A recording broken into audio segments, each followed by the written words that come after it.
And the ATF has proven time and time again that they need to be reined in. When you look back in the 90s, Bill Clinton and Al Gore, in their big proposal to eliminate departments, the ATF was one of the agencies that Al Gore recommended to eliminate. And the reason is that even on the federal level, they're duplicative. The ATF just steps on everybody else. And it's time that the agency get rolled into the FBI, which I was glad to see that Kash Patel has moved over 1,000 of those employees over. And I'm glad to see that in Trump's new budget, that he's cutting the agency by over 25%.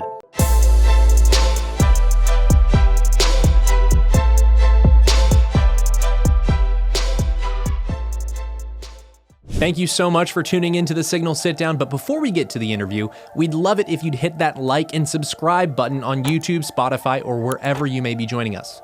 And please remember to give us a 5-star review because we love your feedback. Remember, it's your government, and together we'll expose how it really works and how to affect real change. Without further ado, here's the interview. Congressman Eric Burlison, welcome to the Signal Sit Down. Great to be here, Bradley.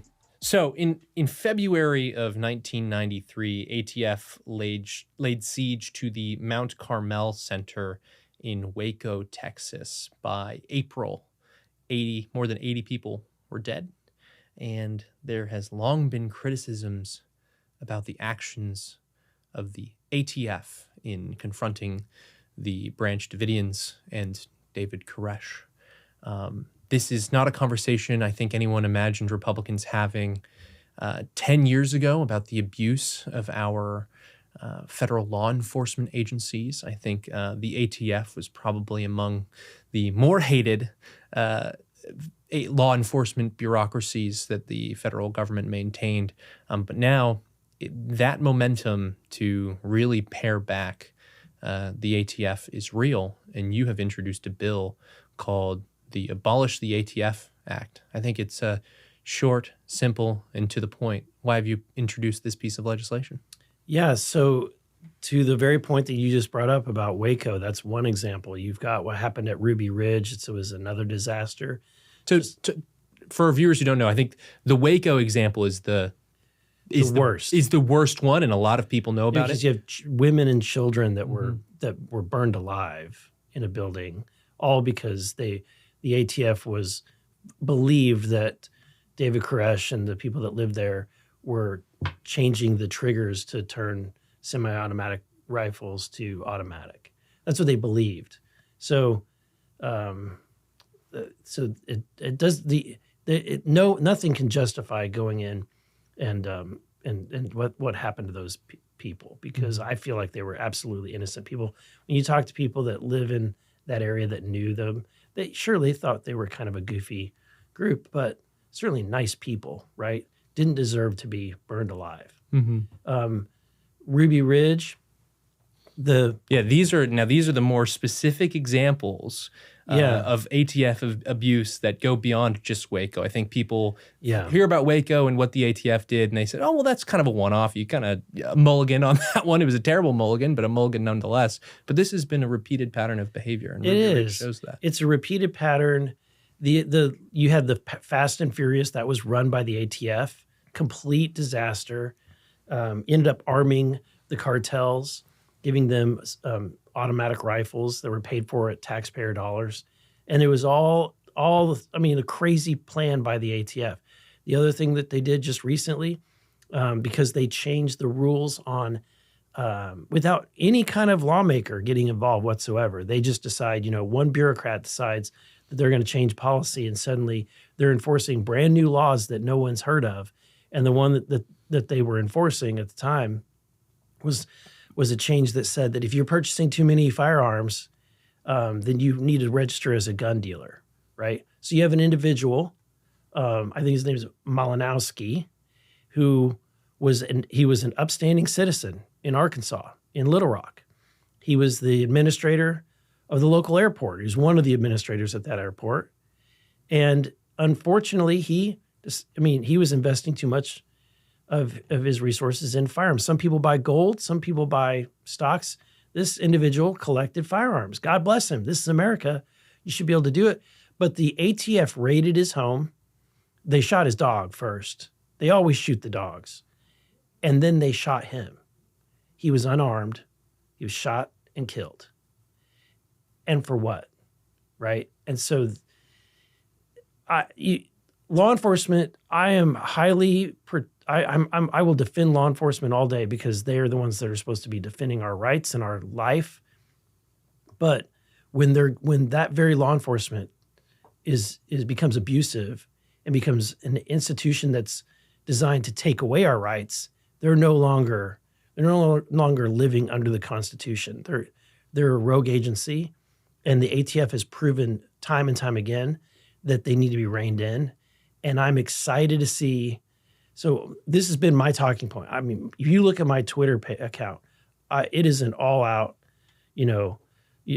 on the political discussion to abolish the ATF. And I believe that we've moved the needle on this. I really do, because, politics is about changing the Overton window. And when the Trump administration came in and DOGE is looking for places to save money, this is a great place to save money. In fact, it's not that radical of an idea. When you look back in the 90s, Bill Clinton and Al Gore, in their big proposal to eliminate departments, the ATF was one of the agencies that Al Gore recommended to eliminate. And the reason is that even on the federal level, they're duplicative. They overlap all of the other law enforcement agencies in their role and their function. And then they also overlap your local, state, and your highway patrol, your state, your county sheriff, your local police. They all have a responsibility to keep you safe. They all have a responsibility to make sure people are not violating firearms, making crimes with using firearms. The ATF just steps on everybody else. And it's time that the agency get rolled into the FBI, which I was glad to see that Kash Patel has moved over 1,000 of those employees over or eliminated those positions. And I'm glad to see that in Trump's new budget that he's cutting the agency by over 25%. Yeah, let's talk about the agency budget in just a second. But I think one thing that has become abundantly clear, whether it's the ATF or the FBI, the reliance on entrapment-like schemes with using confidential informants. Yeah. We saw that with the kidnapping case of Gretchen Whitmer. We saw that, of course, with January 6th, and we still don't know the full extent of what happened there. And it happened at Ruby Ridge. And Ruby Ridge is I think, one of the best examples that you can bring up with respect to entrapment. So please, how did the ATF entrap at Ruby Ridge? So the ATF, they went undercover. They offered an undercover agent offered to pay. I'm forgetting the gentleman's name at Ruby Ridge.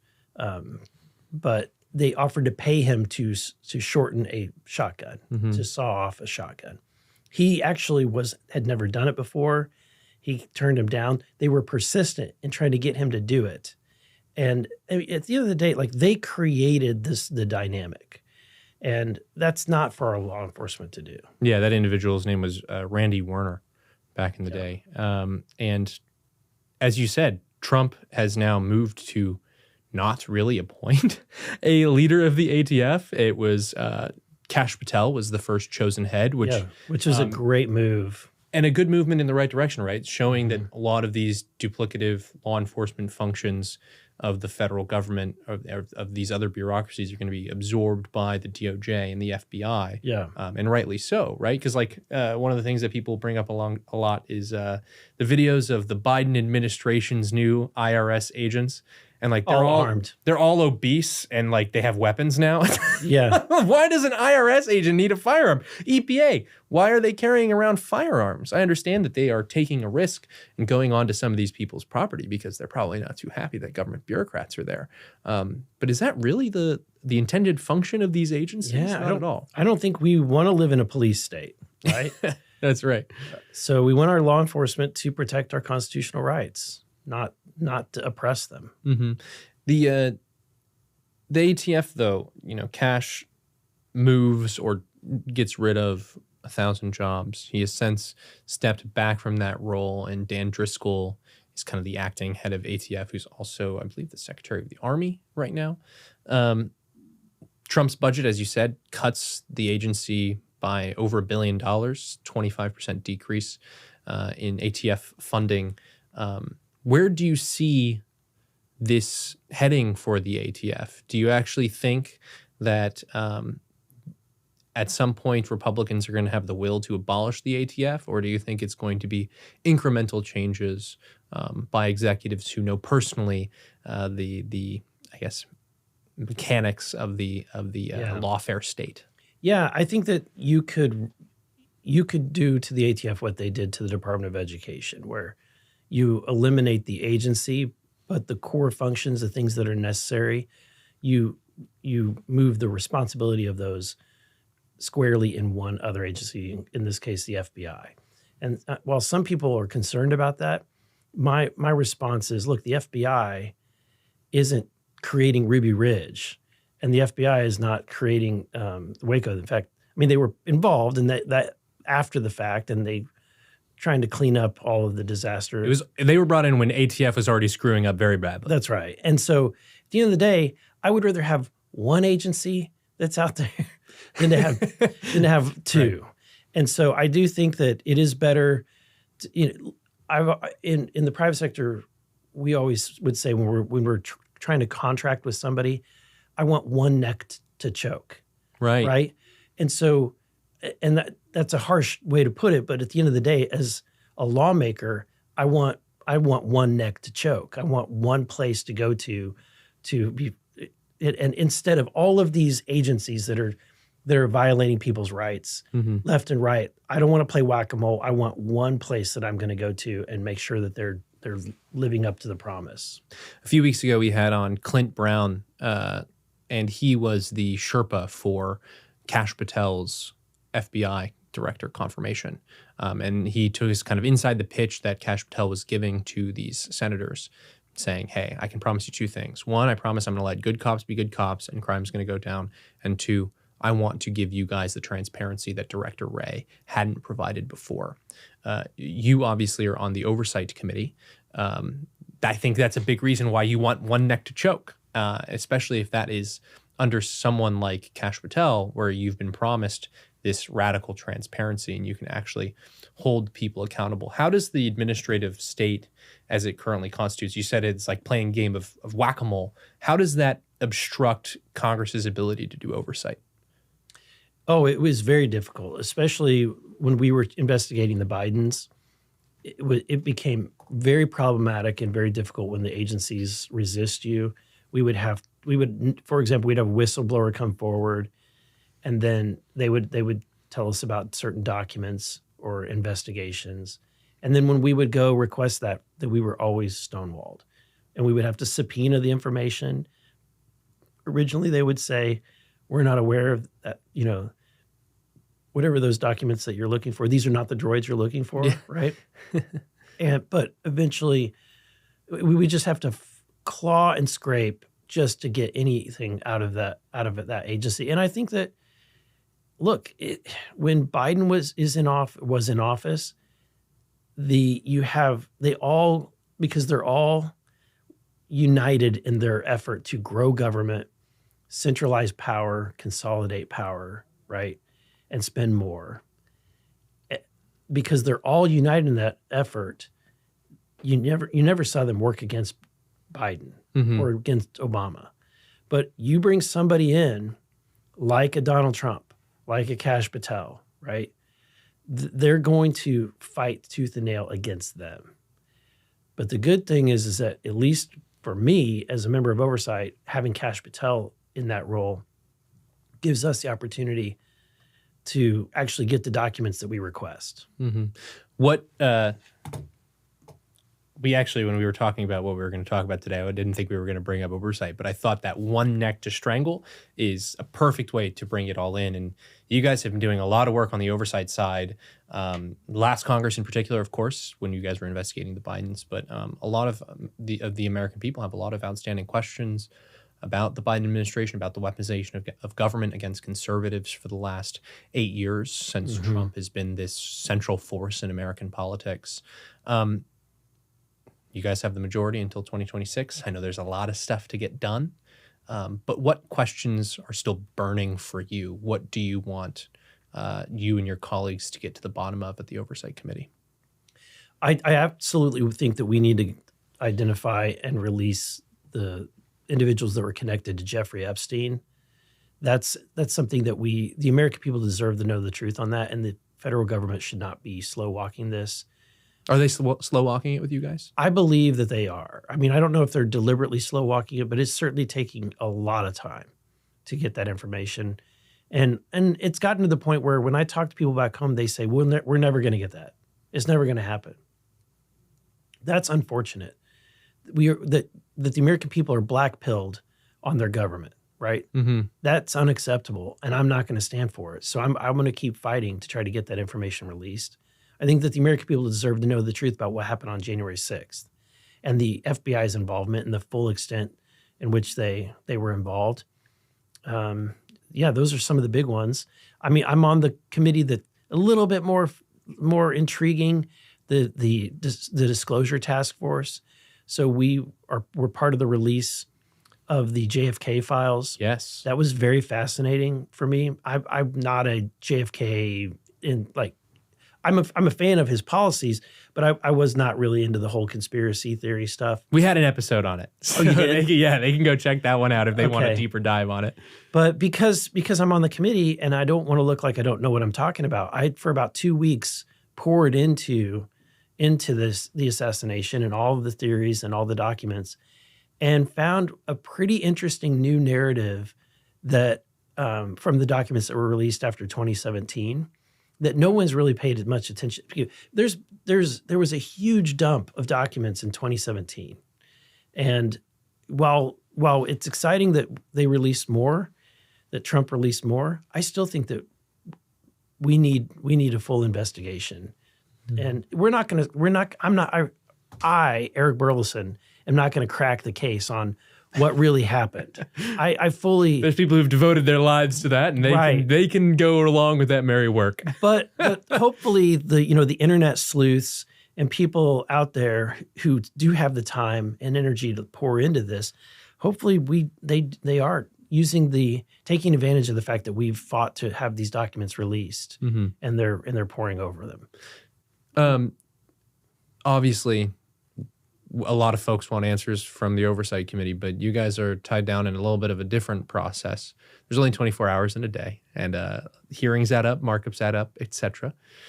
You guys are in the midst of budget reconciliation. I believe 7 of the 11 bills have passed out of committee thus far that are all going to be combined into this one big, beautiful bill that's going to deliver, at least Republicans aim to deliver, border security, in a revitalization of national defense, a large tax cut, and overall right-sizing of the federal government.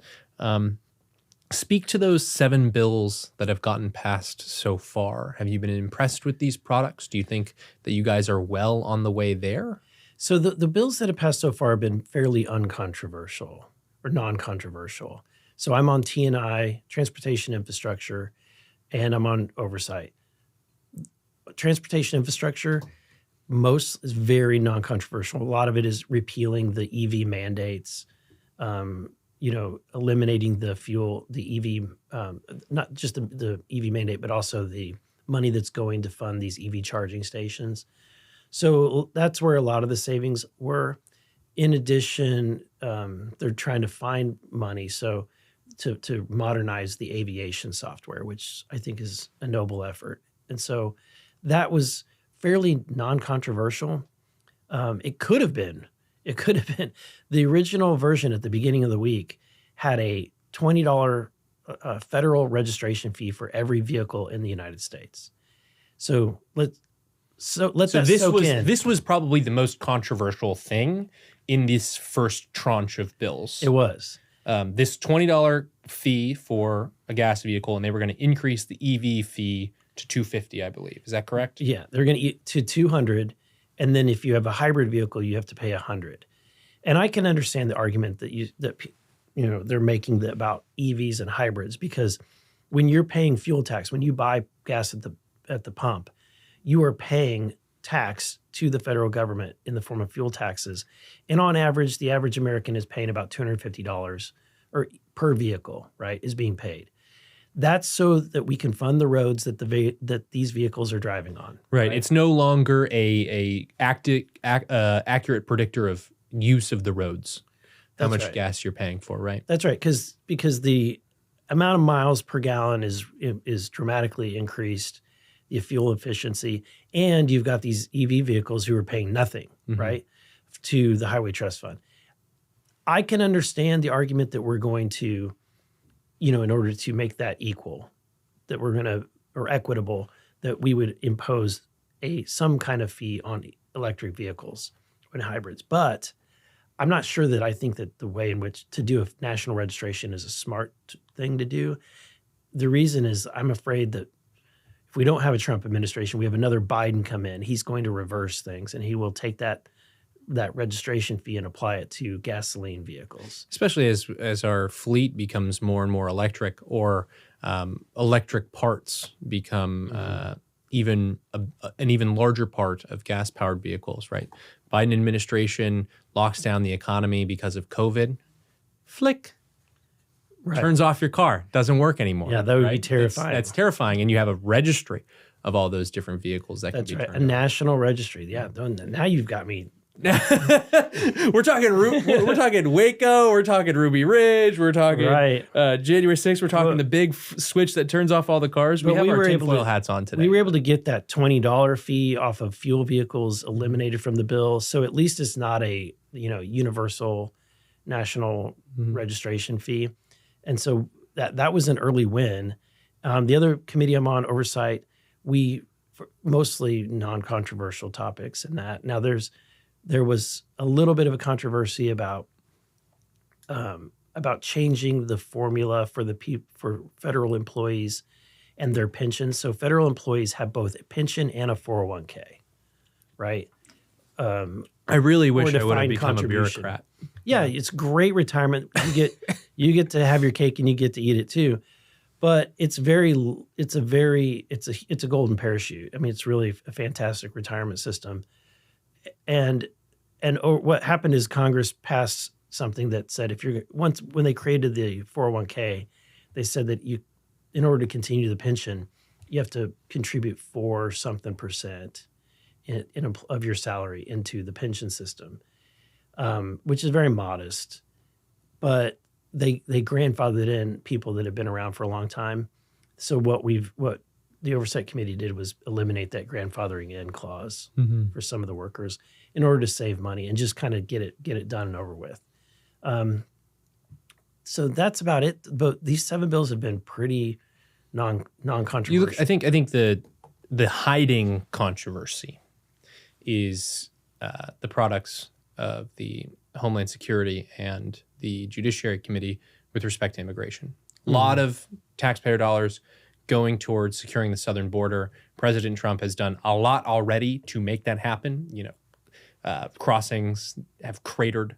Over 150,000 deportations, I believe, at this point. It's been a pretty big success. But Tom Homan has been up there on Capitol Hill. He's been there in the media saying that he needs money from you guys in Congress. And the product, from what I've read, seems to be able to deport about 1 million illegal immigrants per year. Biden let in somewhere between 10 to 20 million people. What do you think of the immigration provisions? Do you think that there's more that you guys can do beyond this in the future, or is this just the structural disadvantage that Republicans face because of the Biden regime's lawlessness? I think that anything we can do to make as much of Trump's policies permanent as possible, we should try to accomplish. Obviously the president and the power of the pen and the executive orders is significant. I mean, you see a 94%. I've seen numbers everything from 94 to 98% reduction in border crossings. That's unbelievable. I don't think anybody that voted for Trump we all thought that he was going to, close down the border for the most part, but I don't think anybody thought by 98%.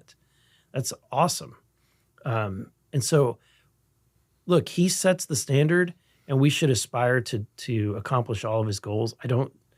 Unfortunately, I don't think that we're going to get there because we've got a lot of squishy people. We've got a lot of people that are moderate or squishy in Congress that disappoint the base all the time, and those are unfortunately the people that I have to work with. You are the conservatives' conservative. I will say that personally, but here we are, 7 pretty non-controversial bills through committee, and the big fights come next week with the Energy and Commerce Committee having to cut $880 billion,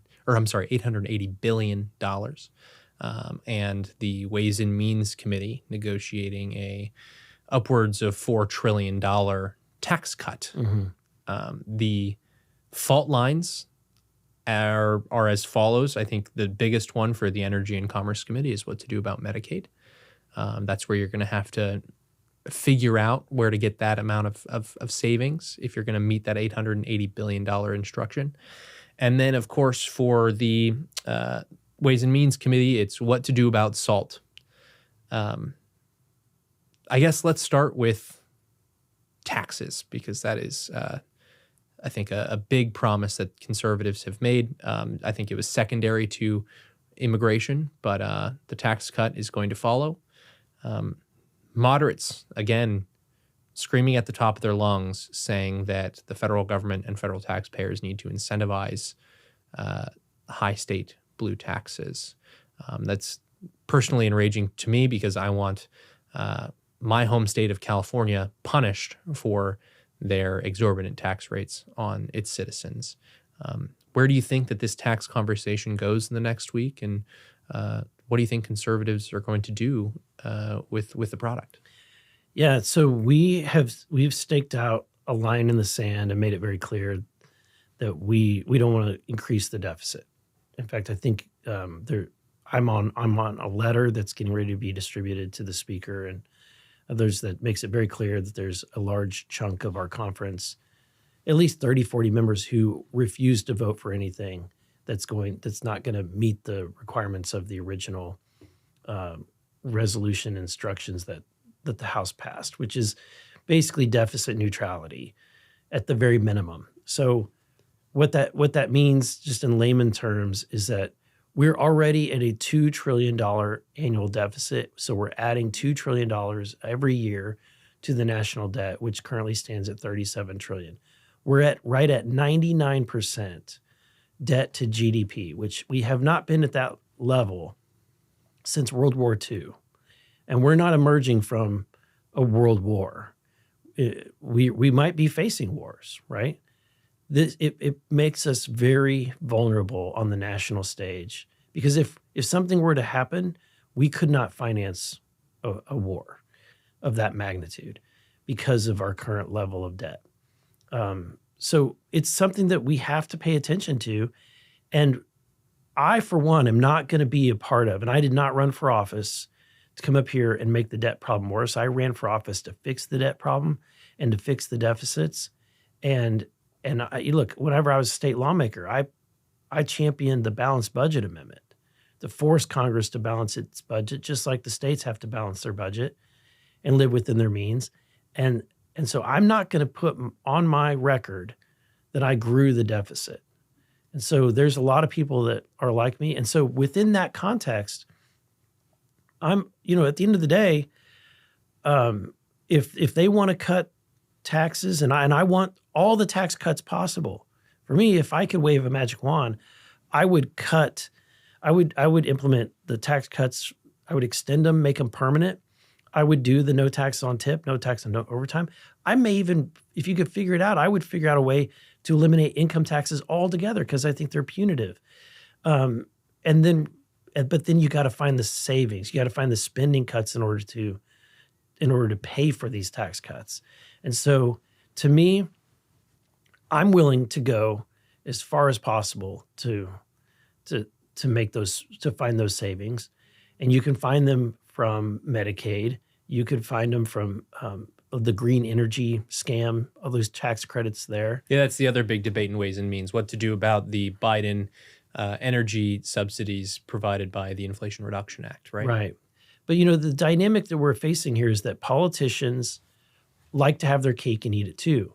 And you've got a bunch of people who want to be able to go back to their district and say, I've cut your taxes and I was able to hold the line on Medicaid and make sure that nobody, we don't make any cuts whatsoever, hold the line on, all of these other spending cuts, hold the line on the green energy tax credits.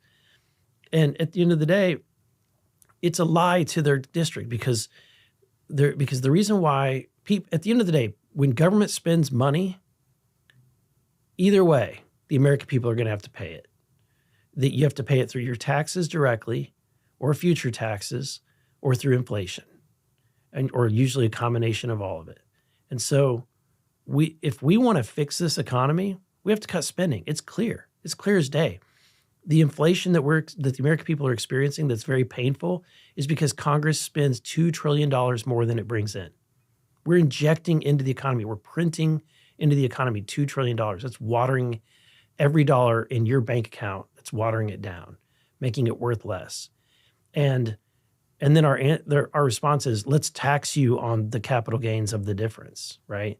So we're lying to the American people, and we're screwing our economy by not cutting spending. Yeah, and it's a question of trade-offs too, right? They think that this is, some of the moderates keeping everything in place. They don't realize that it's jeopardizing, I think, prolonged extended deficits that could result in a debt spiral. That's like the doomsday scenario, but even still, like just the continuation of a nation of renters rather than the golden age that Republicans and President Donald Trump promised, where a young guy like me with my wife can actually buy an affordable home again, right? Mm-hmm.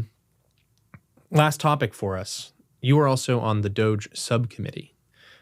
Much has been said. Much ink has been spilled about the topic of DOGE, and how DOGE potentially relates to budget reconciliation, though the details still remain murky. Obviously, the DOGE subcommittee is different than DOGE itself. Mm-hmm. So first, DOGE subcommittee. What is your guys' role with respect to DOGE, and how are you guys going about it? Yeah, that was one of the most exciting committees for me to be on ever. And Marjorie Taylor Greene is a fantastic chairwoman. I mean, she is really, honestly, the most organized, best communicator of a subcommittee chair or any chair that I've ever had. She is, for all that people think about Marjorie, everybody needs to know she's someone I would be happy to have run a business. She is fantastic, and so she's been so good to work with as the committee chair. We've had some pretty explosive hearings. The relationship, and we've met with the DOGE team and with Elon, and the relationship works like this. They do the forensic audits. They identify the areas of waste, fraud, and abuse, and a lot of it has already been identified by the Office of Inspector General or GOA, and they identify those, and they bring them to us, or they make them exposed, and then we will have hearings on them and really pour salt in there and or shed light and try to expose everything we possibly can. So we had our first hearings on all the waste in USAID, all the crazy expenditures that were happening there. We're paying for, LGBTQ comic books and drag shows all over the world. We had a hearing on that. We had a hearing about all the waste that we're spending on our empty buildings, and the fact that the federal workers are working from home. They're not coming into work, and God knows what they're doing, if they're actually producing anything from home. That was a really good hearing. We had a hearing on PBS and NPR and how partisan that they've become over time, and the fact that it's completely unnecessary that we're sending money to this, to these news outlets that are duplicating and competing with other there's thousands and thousands of podcasts and television shows and other avenues for people to get information. Why are why are we paying for basically a state-sponsored, media? Right. And so we had a great hearing on that. And that, I think, by us doing these hearings, it brings these things to light, very much like the hearing that we had last year with the Workforce and Education Committee, where we exposed Harvard and MIT and I think it was Columbia, those universities and their anti-Semitism policies. Right. So you bring it to light, and then change happens. Sometimes it happens organically. In this case, Donald Trump took it and ran with it, and by an executive order, defunded NPR and PBS. Now, that brings us to the question of, you're shedding light on all this stuff. You're really taking the time to try to communicate what DOGE is doing to the American people. But where does it now, all the things that you've uncovered, all the waste, all the fraud, all the abuse, where does that factor in to what you guys are doing on Capitol Hill? Yeah, we need to take all of it, as much as possible. We need to put it in reconciliation and try to get as much of it passed as we possibly can. And the question is, how much can we do before we hit a wall with our more purple district friends within the Republican Party? Now, why wouldn't the purple district friends be on side with Elon finding waste, fraud, and abuse?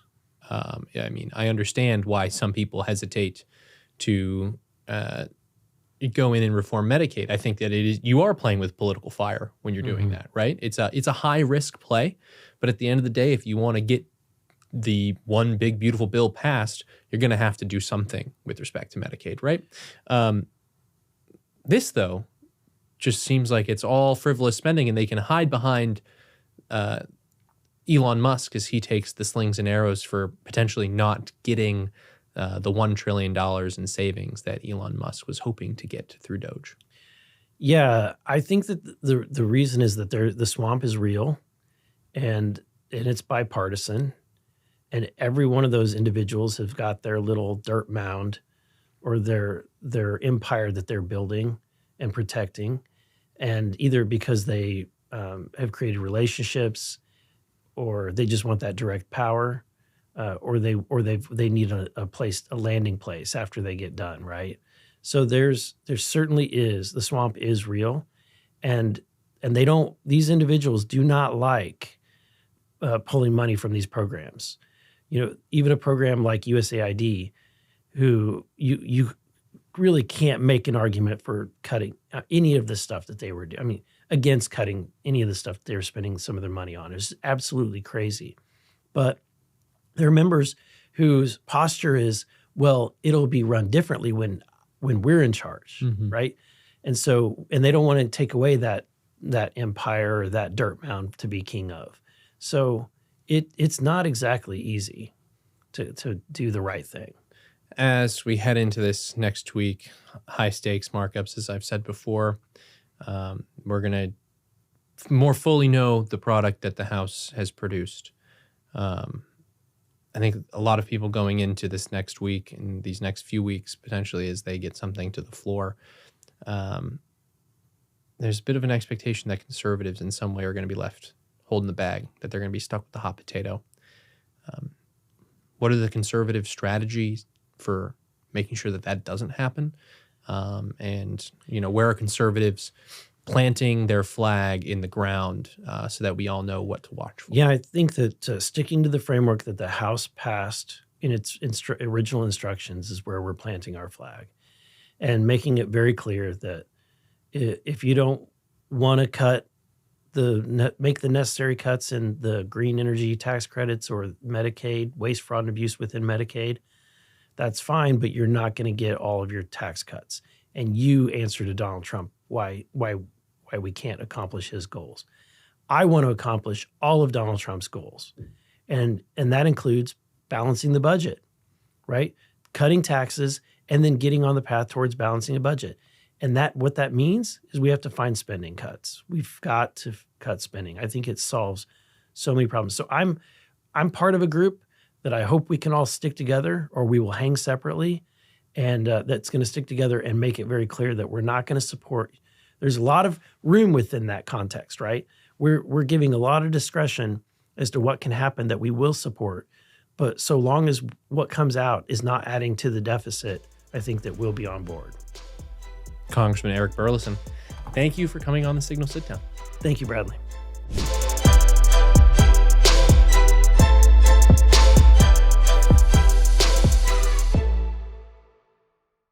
Thank you so much for tuning into the Signal Sit Down. Before you go, be sure to hit like and subscribe on YouTube, Spotify, or wherever you may be joining us. And please remember to give us a 5-star review. We not only love your feedback, but it really does help the show. Remember, it's your government, and together we'll expose how it really works. See you next time.